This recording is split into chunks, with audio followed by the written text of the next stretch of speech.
오늘도 더 깊은 지식의 세계로 찾아오신 여러분, 아니 지식 탐구자이신 당신, 진심으로 환영합니다. 네, 반갑습니다. 바쁜 일상 속에서도 얕은 정보에 만족하지 않고 사물의 이면을 꿰뚫어보는 통찰을 갈망하시는 분들이시죠. 당신을 위한 맞춤형 심층 탐구, 지금 바로 시작하겠습니다. 오늘 다룰 주제도 정말 기대가 되네요. 네, 자 이걸 한번 파헤쳐보죠. 오늘 우리가 다룰 핵심 주제는 수천 년 전 고대 근동에서 기록된 문헌입니다. 바로 출애굽기 20장 1절에서 6절까지의 텍스트예요. 출애굽기 20장이면 네, 맞습니다. 여기까지 들으시면 아마 십계명 이야기구나, 지루한 법조항들 엄청 나오겠네 하고 짐작하실지도 모르겠어요. 충분히 그렇게 생각하실 수 있죠. 하지만 안심하셔도 좋습니다. 오늘 우리의 목표는 고대 법전을 지루하게 나열하는 게 절대 아니거든요. 그렇죠. 우리가 집중할 진짜 미션은 딱 두 가지입니다. 첫째, 그 딱딱하고 엄격한 율법이라는 것이 주어지기 직전에 신이 자신을 사람들에게 대체 어떻게 소개했는가?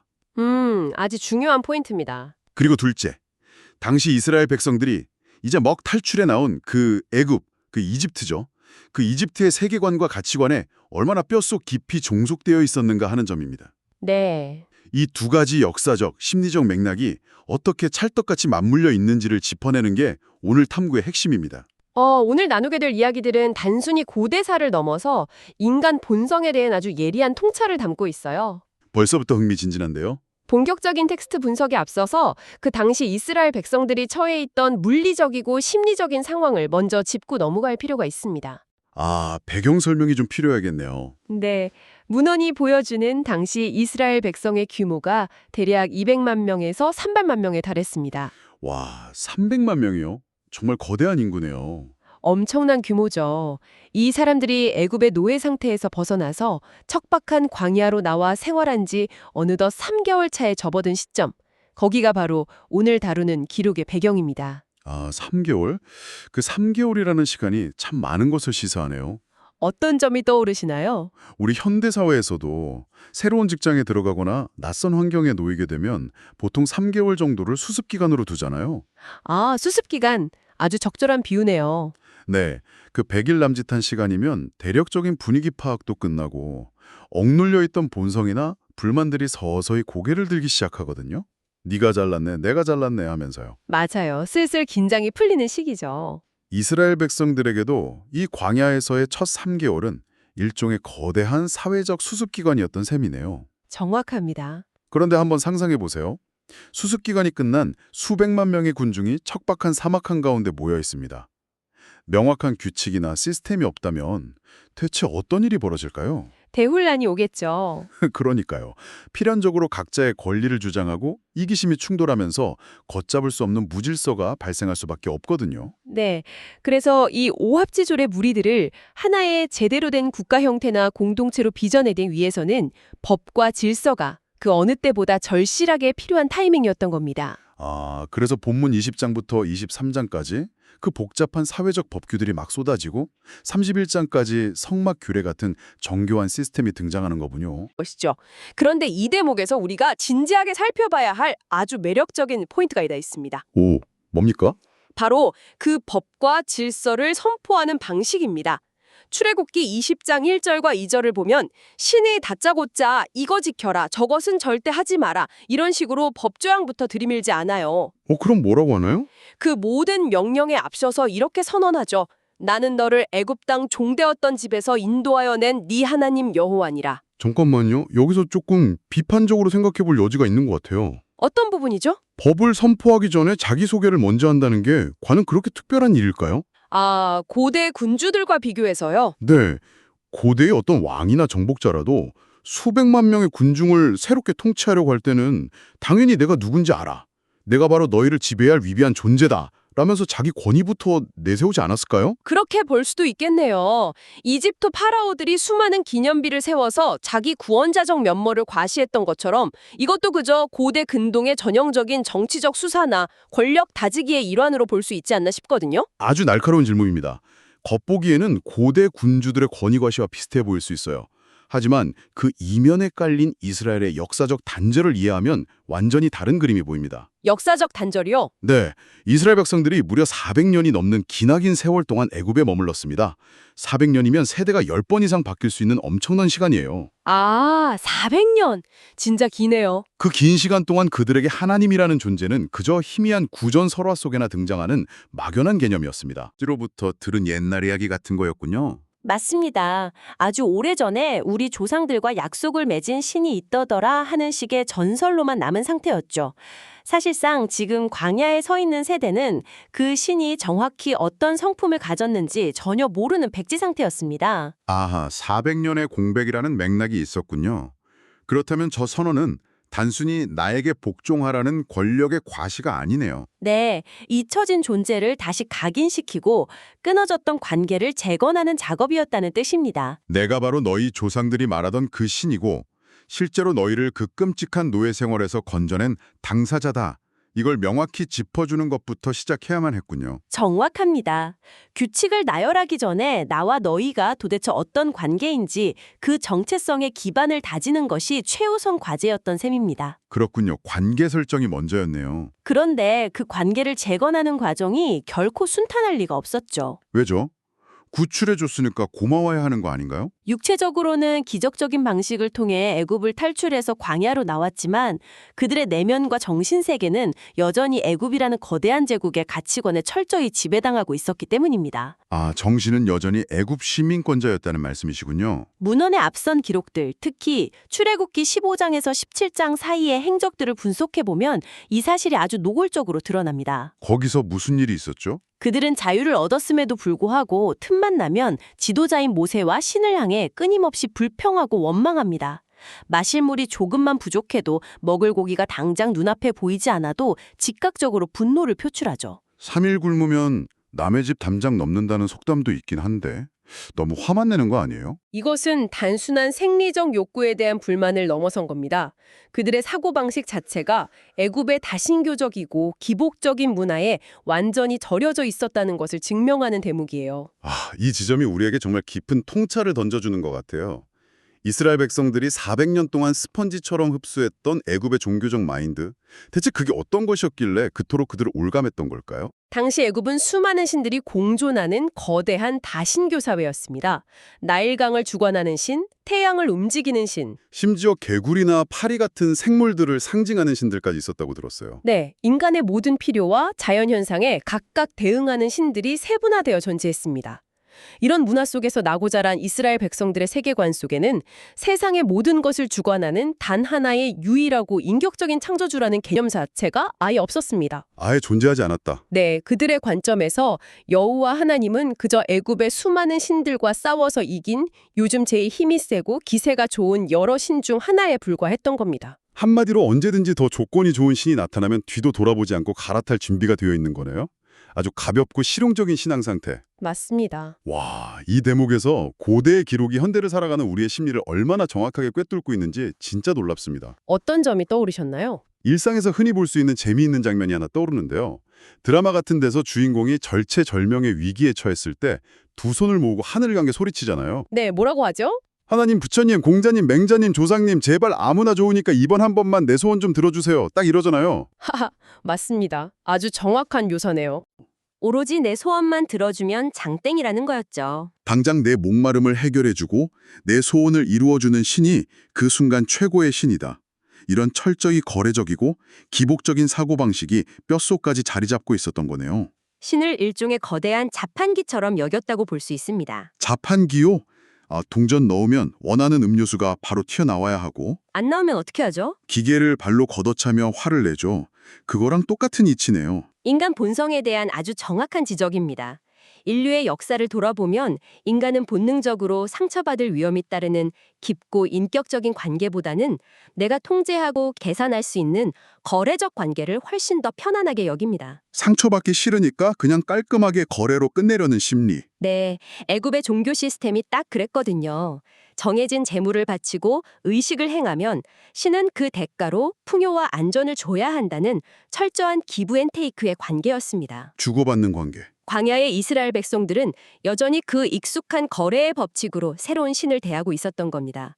우리가 당신을 따라 이 고생을 하며 광야로 나와주었으니 당신은 당연히 기적을 베풀어 물과 고기를 내놓아야 한다. 만약 안 내놓으면 언제든 다른 신을 찾겠다. 이런 오만한 태도였군요. 그렇죠. 서로를 향한 존중과 신뢰가 바탕이 된 인격적 관계가 아니라 철저하게 필요에 의해 맺어진 계약 관계였던 겁니다. 참 씁쓸하네요. 바로 그 거래적이고 통제지향적인 심리 상태를 신은 너무나도 잘 알고 있었습니다. 그렇기 때문에 이 병든 가치관을 산산조각내고 온전한 관계를 맺기 위해서는 부드러운 권고나 제안 정도로는 어림도 없었겠네요. 전혀 통하지 않죠. 아주 충격적이고 절대적인 경계선이 필요했습니다. 그 결과물로 선보된 것이 바로 십계명의 첫 번째 계명입니다. 너는 나 외에는 다른 신들을 내게 두지 말라. 이 말씀이군요. 네, 바신교의 풍습에 젖어 있던 사람들에게 수많은 선택지 중 하나가 아닌 유일한 절대자로서의 위치를 가장 먼저 강력하게 못 박은 것입니다. 유일신이라는 개념 자체를 처음 접했을 그들에게는 엄청난 문화적 충격이었겠어요. 그런데 전문가님, 이 첫 번째 계명의 문장을 고대 히브리어 원문으로 들여다보면 그 안에 담긴 경고의 무게감이 장난이 아니라고 들었어요. 네, 맞습니다. 히브리어 원문으로 이 구절은 로 이히에 레카 엘로임 아헤림 레카 알 파나이라고 기록되어 있습니다. 여기서 문법적으로 가장 주목해야 할 단어가 맨 앞에 쓰인 부정어 로입니다. 로, LO 할 때 그 로군요. 네, 고대 히브리어에는 무언가를 금지하는 여러 종류의 부정어가 있습니다만 이 로라는 단어는 단순히 이런 행동은 자제하는 것이 좋다거나 당분간 하지 마라 정도의 부드러운 금지가 아닙니다. 그럼 어느 정도의 강도인가요? 성경 전체를 통틀어 가장 강력하고 절대적인 부정어입니다. 그 의미의 무게를 현대어로 풀어내자면 만약 이 금기를 어긴다면 너의 존재가 지워지거나 목숨을 잃게 될 것이다 라는 최후 통첩에 가깝습니다. 와, 하면 죽는다 수준의 경고네요. 애굽의 다신교적 사상과 우상숭배의 습관을 완벽하게 끊어내는 것이 앞으로 이스라엘이라는 공동체가 생존하고 정체성을 확립하는 데 있어 얼마나 치명적으로 중요한 문제였는지를 보여주는 언어적 선택이죠. 그렇게 무서운 최후 통첩까지 날렸다면 상식적으로는 두려워서라도 그 명령을 따랐을 것 같은데요. 하지만 역사적 사실은 우리의 기대와는 전혀 다르게 흘러가잖아요. 안타깝게도 그렇습니다. 이스라엘 백성들은 이토록 무서운 경고를 듣고도 우상 숭배의 본능을 쉽게 버리지 못했어요. 여기서 아주 흥미로우면서도 인간의 나약함을 잘 보여주는 놋뱀 사건이 등장하죠. 네, 놋뱀 사건. 이 사건의 전말을 잠시 짚어주실까요? 민수기라는 문헌에 기록된 사건인데요. 이스라엘 백성들이 광야에서 또다시 불평을 늘어놓다가 치명적인 독을 가진 불뱀들의 공격을 받아 죽어가는 위기에 처하게 됩니다. 뱀에 물려 죽게 생겼네요. 이때 신은 모세에게 놋으로 뱀의 형상을 만들어 장대 위에 높이 매달라고 지시하죠. 그리고 그 놋뱀을 쳐다보는 자는 독이 해독되어 살게 해주겠다는 기적적인 처방을 내립니다. 아하, 이것은 그 순간의 위기를 넘기기 위한 이례적이고 제한적인 구원의 도구, 일종의 비상응급 조치였습니다. 독사에 물려 죽어가던 사람들이 놋으로 만든 뱀을 쳐다보기만 하도 살아났다니 그들에게는 진짜 잊을 수 없는 강렬한 구원의 강음이었겠어요. 그런데 문제는 그 이후에 벌어지죠. 그랬습니다. 구원의 주체는 분명 그 기적을 일으킨 신이었습니다. 놋뱀은 그저 신의 능력이 전달되는 잠시 쓰이는 도구이자 통로에 불과했죠. 그렇죠. 도구일 뿐이죠. 하지만 애굽에서 400년 동안 눈에 보이는 구체적인 형상에 절하고 비는 문화에 길들여져 있던 이스라엘 백성들에게 눈에 보이지 않는 신을 온전히 신뢰하는 것은 여전히 너무나 어려운 과제였습니다. 안 보이니까 불안했던 거군요. 반면에 자신들의 눈앞에서 사람들을 살려낸 그 번쩍이는 놋뱀이라는 물질적인 형상은 너무나도 매력적이고 직관적인 숭배의 대상이었습니다. 그래서 어떻게 했나요? 결국 그들은 이 놋뱀을 무려 700년이라는 기나긴 세월 동안 보존하면서 그것을 자신들의 구원자처럼 여기고 향을 피우며 숭배하는 대참사를 벌이고 맙니다. 700년이요? 와, 신의 도구가 신의 자리를 찬탈해버린 완벽한 우상숭배의 전형을 보여준 거네요. 맞습니다. 정말 인간의 형상화 본능이 얼마나 끈질기고 무서운지 소름이 돋을 정도입니다. 하지만 우리가 그들을 마냥 어리석다고 비웃을 수만은 없는 게 이러한 심리적 함정은 현대를 살아가는 우리 삶 속에도 너무 흔하게 존재하거든요. 아주 공감합니다. 저의 학부 시절을 돌아봐도 비슷한 경험이 있어요.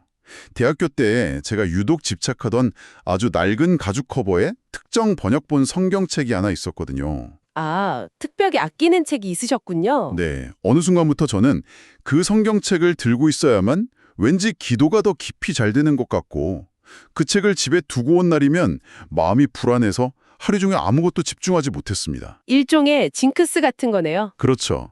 가만히 돌이켜보면 진리를 담고 있는 내용 자체나 신과의 내면적 교감보다 그 특정한 종이 뭉치와 낡은 가죽이라는 물리적인 사물 자체를 하나의 신성한 부적처럼 우상으로 삼고 있었던 거예요. 아, 현대판 놋뱀이었네요. 맞아요. 눈에 보이는 도구에 의지하려는 인간의 심리는 시대와 환경을 초월해서 우리 일상 곳곳에 교묘하게 숨어 있는 것 같습니다. 아주 솔직하고 적절한 경험담입니다. 텍스트가 담고 있는 메시지를 정확히 삶에 적용하셨네요. 자, 그렇다면 우리는 여기서 한 걸음 더 본질적인 질문으로 나아가야 합니다. 어떤 질문이죠? 무엇이었을까요? 단지 인간의 일거수일투족을 감시하고 어기면 벌을 내리기 위해 통제 시스템을 구축한 것일까요? 아, 바로 그 지점이 오늘 탐구의 하이라이트라고 생각합니다. 왜 그렇게 엄격하게 경계를 긋고 법을 세웠는가? 그 해답의 실마리가 출애굽기 20장 6절에 아주 선명하게 드러나 있더라고요. 네, 어떻게 기록되어 있죠? 나를 사랑하고 내 계명을 지키는 자에게는 천대까지 은혜를 베푸느니라. 이 구절의 배열 순서가 정말 기가 막힙니다. 네, 순서가 아주 중요하죠. 계명을 지키는 행위 그 자체보다 앞서서 모든 순종의 대전제로 등장하는 조건이 있습니다. 바로 나를 사랑하고입니다. 이 순서는 인간 행동의 동기에 대한 매우 심오한 철학을 담고 있습니다.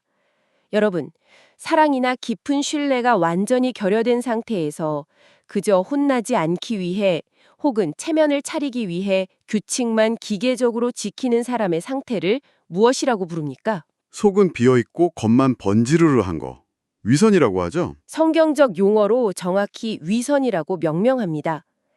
겉으로는 철저하게 법을 준수하는 모범 시민처럼 보이지만 그 내면에는 대상에 대한 존경심도 애정도 없는 텅 빈 겁대기 같은 상태죠. 겁대기뿐인 순종이네요. 고대 문헌인 신명기 6장의 내용을 심층적으로 분석해보면 올바른 관계와 순종이 형성되는 원리가 마치 하나의 정교한 공식처럼 제시되어 있습니다. 어떤 공식인가요?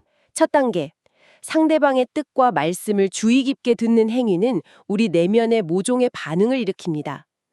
두 번째 단계, 그 대상을 향한 자발적인 사랑과 신뢰는 그 뜻을 따르겠다는 의지적인 결단과 헌신을 만들어내죠. 들음에서 반응이 오고 사랑에서 결단이 온다. 그리고 마지막으로 행동으로 드러나는 순종과 내면의 결단이 하나로 합쳐질 때 비로소 그 가치가 흔들리지 않는 진정한 마음으로 깊이 새겨지게 된다는 것입니다. 아, 완벽한 프로세스네요. 결국 수백 가지의 복잡한 율법 조항들을 관통하는 단 하나의 거대한 전제 조건은 맹목적인 복종이나 공포가 아니라 대상과 맺는 진실한 신뢰와 사랑이라는 점을 문헌은 분명하게 선언하고 있습니다.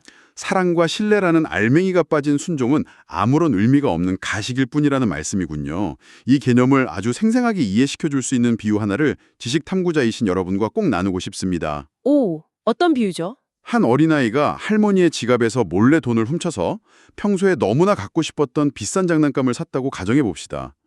하지만 꼬리가 길면 밟히는 법, 며칠 못 가 할머니에게 들통이 나서 호되게 야단을 맞고 장난감은 압수당했어요.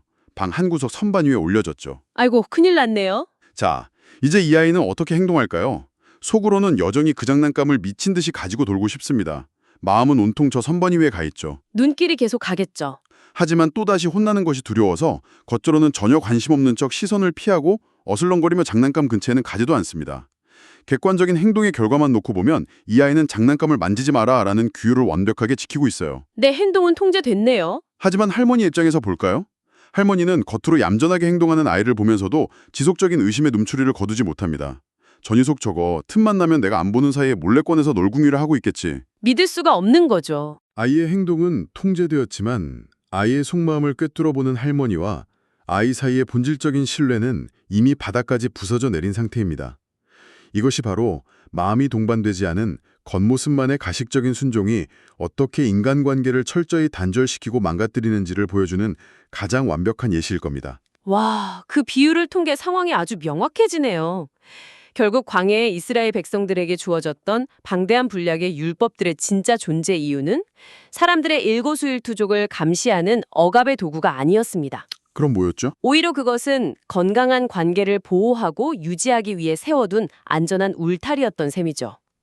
신이 진정으로 원했던 것은 압수당한 장난감을 곁눈질하며 억지로 규칙에 얽매여 살아온 아이의 모습이 아니었습니다. 무한한 사랑과 신뢰를 바탕으로 부모를 깊이 존경하기 때문에 강요하지 않아도 스스로 올바른 길을 기쁘게 선택하는 성숙한 자녀의 마음, 바로 그것을 원했던 거군요. 맞습니다. 깊은 공감이 갑니다. 나는 너를 이집트에서 탈출시켜준 너의 구원자다라는 자기소개속에 담긴 진짜 마음도 이제야 온전히 이해가 되네요. 어떻게 이해되시나요? 내가 너희를 구해준 이유는 이집트의 파라오들처럼 너희를 노예로 부려먹기 위해서가 아니다. 또한 내 힘을 과시하기 위해서도 아니다. 오직 너희와 진실하고 인격적인 관계를 맺고 싶어서다. 완벽한 해석입니다. 애굽에서 체득한 기복신앙, 내 소원만 들어주면 끝. 이라는 그 천박하고 병든 가치관을 치유하고 진정한 사랑과 신뢰가 흐르는 관계로의 초대장이었던 거네요. 네, 그리고 그렇게 형식이나 가식을 넘어 진심으로 신뢰하는 관계를 맺었을 때 그들에게 약속된 축복의 스케일 또한 우리의 상상을 초월합니다. 고작 3대 4대에 그치는 것이 아니라 무려 천대에 이르기까지 그 은혜가 끊임없이 이어질 것이라는 장엄한 선언으로 마무리되죠. 정말 대단하네요. 오늘 우리가 함께 탐구한 문헌의 통찰들을 종합해보면 위대한 법과 규율이 올바르게 작동하기 이전에 반드시 상대방의 존재에 대한 깊은 이해와 관계 정립이 선행되어야 함을 배울 수 있습니다. 그렇습니다. 무지한 상태 혹은 애굽의 가치관 같은 잘못된 관습에 얽매여 있는 상태에서는 아무리 완벽하고 훌륭한 법이 주어진다 하더라도 인간은 그것을 놋뱀과 같은 우상으로 변질시키기 십상입니다. 아니면 마음이 배제된 채 겉으로만 따르는 위선으로 전락시키거나요. 오직 진정한 암과 흔들림 없는 신뢰 그리고 사랑을 굳건한 바탕으로 삼을 때 비로소 규칙은 우리를 억압하는 사슬이 아니라 진정한 자유와 축복을 보장하는 든든한 기반이 되는 것입니다. 오늘 나눈 이 깊은 이야기들이 고대인들의 실수를 비판하는 것을 넘어서 당장 오늘을 살아가는 내 삶의 태도를 어떻게 돌아봐야 할지 아주 묵직한 생각거리를 던져주는 것 같습니다. 네, 저희가 준비한 내용이 청취자분들께도 잘 가닿았으면 좋겠네요. 자, 이제 쉼없이 달려온 오늘의 심층 탐구를 서서히 마무리할 시각입니다. 지식 탐구자이신 여러분, 오늘 우리가 함께 짚어본 역사적 사실과 심리적 분석들이 여러분의 지적 세계에 새롭고 흥미로운 연결고리들을 촘촘하게 만들어 주었기를 바랍니다. 마지막으로 오늘 방송이 끝난 후에도 여러분의 일상 속에서 계속해서 여운을 남겨줄 질문 하나를 넘겨드리고자 합니다. 오, 뭡니까? 우리는 고대 이스라엘 백성들이 뼛속 깊이 남은 기복적인 마인드 때문에 자신들을 살려주었던 도구인 놋뱀마저 700년 동안이나 숭배하는 어리석음을 범했다고 쉽게 비판할 수 있습니다. 그렇죠. 그렇다면 시대를 훌쩍 뛰어넘어 첨단 기술과 지식의 최전선에서 매일 새로운 것을 배우며 살아가는 당신의 삶은 과연 어떨까요? 현대사회를 살아가는 우리의 모습 말이군요. 현대사회에서 우리는 보이지 않는 거대한 알고리즘이나 인공지능을 마치 고대의 거래적 신들처럼 대하고 있진 않나요? 뼈를 때리네요. 나의 데이터와 개인정보라는 재물을 바치고 즉각적인 편리함과 고민할 필요 없는 정답이라는 축복을 당장 내놓으라고 요구하면서 말입니다. 당장 내놔라 안 내놓으면 다른 앱 쓸 거다? 이런 식으로요? 네, 갈등을 조율해야 하는 진실한 인간관계나 스스로 깊이 사고하고 통찰하는 고통스러운 과정은 회피해버린 채 그저 내 입맛에 맞는 결과물만 즉각적으로 뱉어내주는 이 현대판 자판 귀신들에게 우리의 주체성과 영혼을 고스란히 넘겨주고 있는 것은 아닌지 한번 깊고 냉정하게 고민해보는 문제입니다. 정말 묵직한 질문이네요. 나도 모르는 사이에 내 삶을 통제하도록 내버려둔 현대판 알고리즘 우상은 무엇인지 스스로 깊이 탐구해보는 시간을 가져보시길 적극 권해드립니다. 효율성이라는 이름 아래 내 곁에 소중한 인격적 관계들을 단순히 거래나 도구로 전락시키고 있지는 않은지 말이죠. 네, 의미 있는 성찰의 시간이 되기를 바랍니다. 오늘의 이 지적 여정이 여러분의 일상에 작지만 의미 있는 아하의 순간, 그 깨달음의 불꽃을 선물했기를 진심으로 바랍니다. 저희는 다음 심층 탐구에서 당신의 지적 갈증을 시원하게 해소해줄 더욱 새롭고 흥미로운 자료들을 한가득 안고 다시 찾아오겠습니다. 계속해서 그 빛나는 호기심을 잃지 마시고 다음 탐구에서 만나요.